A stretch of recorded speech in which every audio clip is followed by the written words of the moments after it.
할렐루야. 우리가 하루를 어찌하다 보면 굴딱 하루를 지나고 또 한 주간이 또 한 달이 1년이 갑니다. 말씀드렸다시피 순간을 소중하게. 그래서 오직 이 세월이 아까우면 금이라고 말했을까요? 시간은 금이다.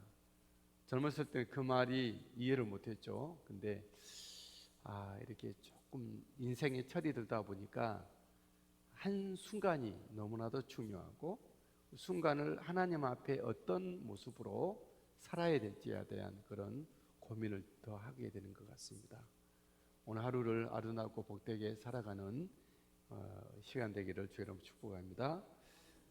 우리 예수님은 여리고로 들어가시고 나오시는 예수님이죠. 들고 나신 예수님. 1절에 예수께서 여리고로 들어가 지나가시더라 말씀합니다. 예수님이 들고 나실 여리고는 예루살렘으로 올라가는 길에 있는 낮은 지대입니다. 그리고 예루살렘에 비해 낮은 생활력의 사람들이 살고 있는 곳이고 낮은 신분의 사람들이 모여 살고 있는 곳이기도 합니다.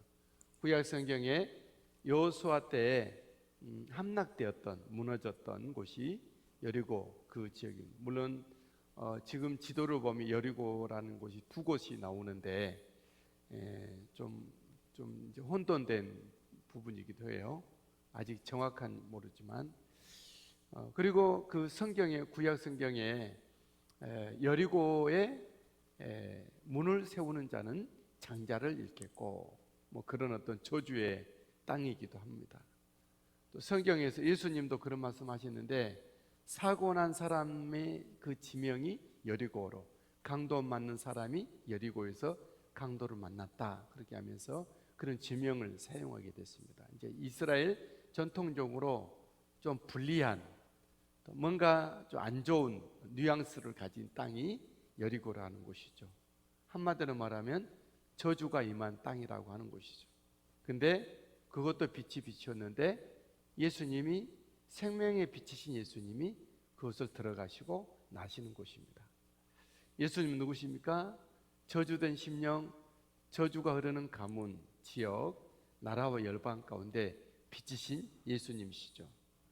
횃불이 가는 곳에 밝아지듯이 조명탄을 쏘면 그 아래는 다 개미 한 마리까지 다 보이듯이 예수 그리스도가 들어가는 곳은 심령이든 가문이든 지역이든 열방이든 그 저주의 빛이 어둠이 떠나가고 하나님의 생명의 빛이 임하는 줄 믿습니다. 예수님은 또한 결핍의 사람을 만나 주셨는데 풍요로 그를 이끌어 가시죠. 예수님이 가시는 길에 삭개오라 하는 사람이 있었습니다.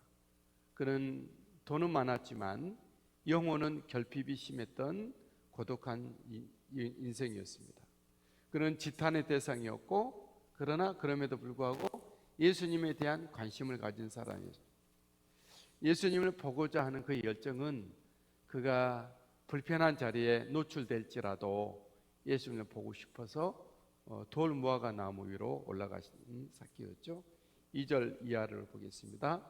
삭개오라 하는 이름을 많은 자가 있으니 세리장이요 또한 부자라. 그가 예수께서 어떤 사람인가 하여 보고자 하되 키가 작고 사람이 많아 알 수 없어 말씀합니다.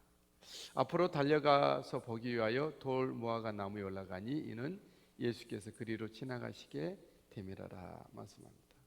예수님이 지나가시는 길에 삭개오는 그 위에 자기를 노출시키고 있죠. 자기를 노출시킬 때 예수님 앞에 노출시켰지만 사람들에게 다 그대로 드러나는 것이죠. 여러분 예수님이 행하시는 길에 내가 있게 되기를 축복합니다. 움직이시는 예수님 흐름이라는 것이 굉장히 중요해요. 돈의 흐름이 있고요. 돈의 흐름을 아는 사람들은 돈을 벌죠. 사람의 흐름을 아는 사람들이 있어요. 예수 그리스도 성령님의 흐름도 있습니다. 영적인 기류도 있어서 그래서 한 시대 가운데 영웅적인 목회자들이 나타나기도 하고 현신의 권사님 같은 경우는 신유연사로 한반도를 떠들썩했던 권사님이시죠. 옛날에 이기풍 목사님 같은 경우 그런 것입니다. 그래서 미국 같은 엊그제 말했던 드와이트 무디라든가 스펄전 목사님 같은 경우 흐름이 있다는 것이죠. 일단 이 본문에서는 삭개오는 그 흐름을 딱 잡죠. 예수님이 지나가시는 길에 그가 있는 것입니다. 우리가 무작정 뭘 막 하는 사람이 아니라 늘 기도로 깨어있는 저와 여러분들은 성령의 흐름을 감지할 수 있어야 됩니다. 성령의 흐름을 감지하지 못하면 들리는 소리가 좋고 내게 좋으면 좋은 줄 아는데 성령의 흐름을 아는 사람들은 그것을 초월하죠. 그리고 성령님의 하나님의 뜻을 알고 그것에 대해서 대처를 하게 됩니다. 삭개오가 그 어떻게 영적으로 뛰어난 사람인가는 모르겠지만 어찌하다 보니 그는 주님이 지나가시는 길에 있습니다. 움직이시는 주님의 복음에 앞에 우리가 제슈처가 있는 우리가 되기를 주의 이름으로 축복합니다. 예수님이 삭개오를 만나 주실 때 그의 결핍했던 영혼은 따뜻해졌고 풍요로워졌습니다. 예수님은 그를 보셨고 그의 이름을 부르셨고 그가 그 불편한 자리, 노출된 자리에서 내려오라 말씀하셨고 그의 집에 유하겠다. 주님이 그렇게 말씀을 하셨습니다. 5절 말씀입니다. 예수께서 그곳에 이르사 쳐다보시고 이르시되 삭개오야 속히 내려오라. 내가 오늘 내 집에 유하여야 하겠다 하시니 예수님이 삭개오가 돌 무화과 나무 위에 올라가 있는 것을 어떻게 아셨을까요? 예수님은 아시는 거죠. 우리 모두 일거수일투족을 불꽃 같은 눈으로 요한계시록의 7 눈으로 다 보고 계신 예수님이시죠. 예수님이 삭개오의 이름을 어떻게 하셨을까요? 다 아시죠. 그래서 하나님은 사무엘을 부르셨고 아브라함을 부르시고 모세를 부르시고 이름을 계속 부르신 거예요. 우리 이름을 압니다. 예수 그리스도의 사람이라는 이름을 우리 주님은 아시는 거죠. 어쩌면 이 자연명도 주님은 아실 수도 있어요. 어쨌든 아신다는 것이 중요하죠. 우리 예수님은 우리의 노출된 곳, 불편한 자리죠. 우리가 기도로 달려가기 위해서는 기도가 노출돼요. 우리가 예수 잘 믿기 위해서는 사람들로부터 저 사람은 너무 좀 빠졌어 그렇게 노출이 됩니다. 어쩔 수 없죠. 근데 그곳에서 안전한 곳으로 주님은 내려오게 하시고 그의 집에 그의 인생 가운데 들어오셔서 더불어 먹으시는 예수님이십니다. 이것이 우리의 인생의 축복인 줄 믿습니다. 예수님이 만나주신 삭개오의 기쁨을 이루 말할 수 없이 컸는데 그는 급히 내려왔고 즐거이 영접했고 자신의 결백을 증명합니다. 그리고 선의를 소원하죠.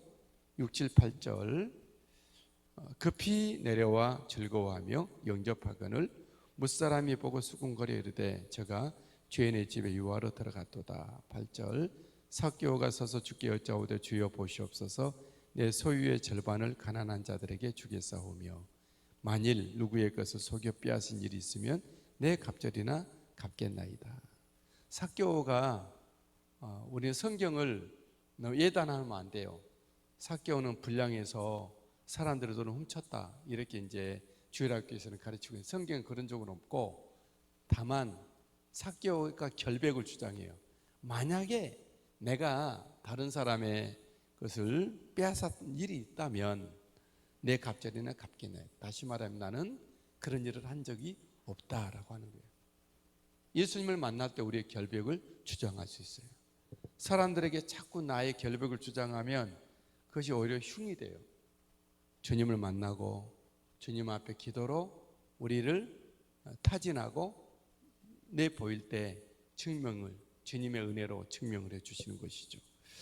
이 삭개오의 선의는 무엇입니까? 내가 가난한 자들에게 절반을 나눠주겠다. 주님을 만난 기쁨의 사람들의 모습은 가만히 있을 수가 없습니다. 더 큰 기쁨으로 달려가죠. 그 더 큰 기쁨이란 내가 더 내 앞으로 취하는 것이 아니라 베푸는 겁니다. 사랑과 은혜와 믿음과 말씀과 영적인 능력을 베풀고 또 재물도 베풀고 시간도 베풀고 기꺼이 나의 모든 것을 사용해 버리는 것이죠. 현대인들의 특징은 내 것을 사용하지 않고 남의 것을 내가 쓰려고 하는 것이죠. 그러나 그리스도인들은 내 시간을 주님을 위해서 써버리는 겁니다. 낭비해 버리는 거예요.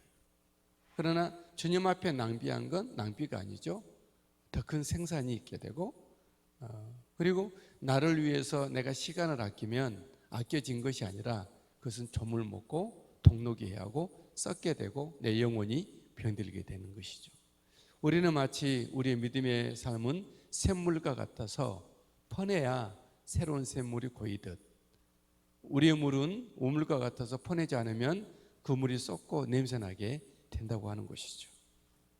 이 삭개오의 기쁨은 내가 가난한 자에게 나누겠다 하는 그런 것이었죠. 그런데 사도 삭개오에 더 큰 기쁨이 있었죠. 그것은 바로 하나님의 백성임을 증명받은 것입니다. 9절 말씀입니다. 예수께서 이르시되 오늘 구원이 이 집에 이르렀으니 이 사람도 아브라함의 자손이미로다. 이 사람도 아브라함의 자손. 많은 사람들은 삭개오를 향해서 죄인의 가장 우두머리다 그런 말을 했어요. 그 앞에 7절 말씀에 보면 뭇사람이 보고 수군거려 이르되 제가 죄인의 집에 유화로 들어갔도다. 삭개오는 부자였고 공무원이었고 공무 중에서 팀장이었습니다. 세리장이요 그렇게 했습니다. 그는 안정됐고 경제적으로 사회적으로 어떤 인간적으로 세상적으로는 부족함이 없는 사람이었죠.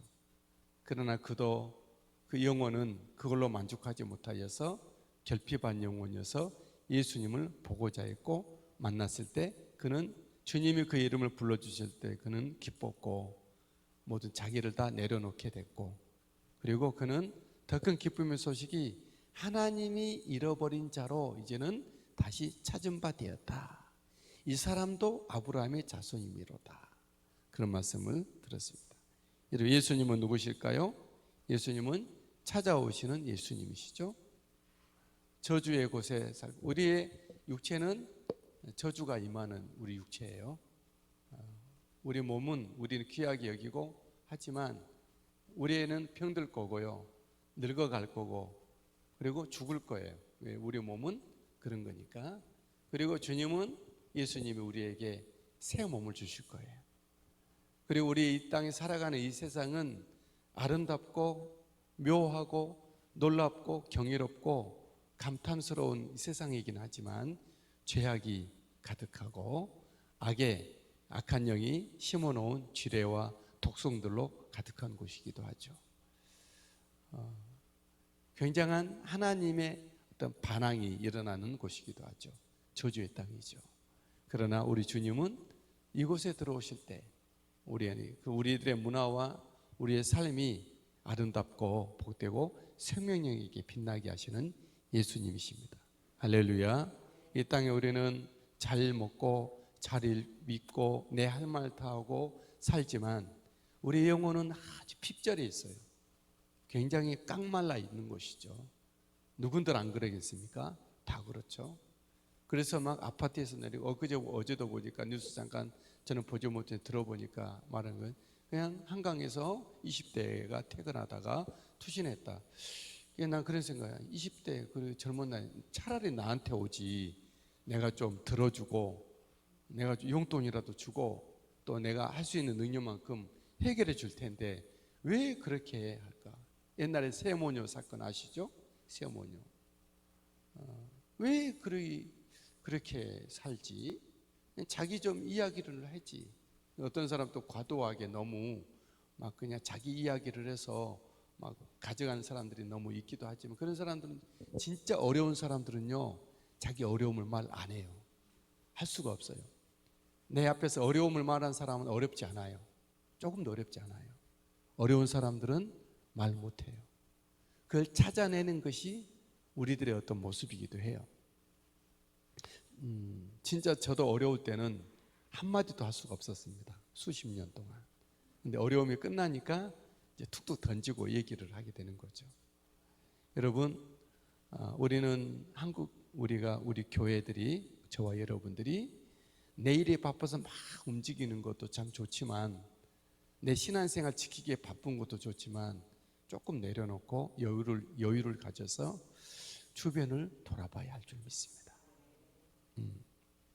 근데 또 부자라고 해서 어렵지 않은 건 아니에요.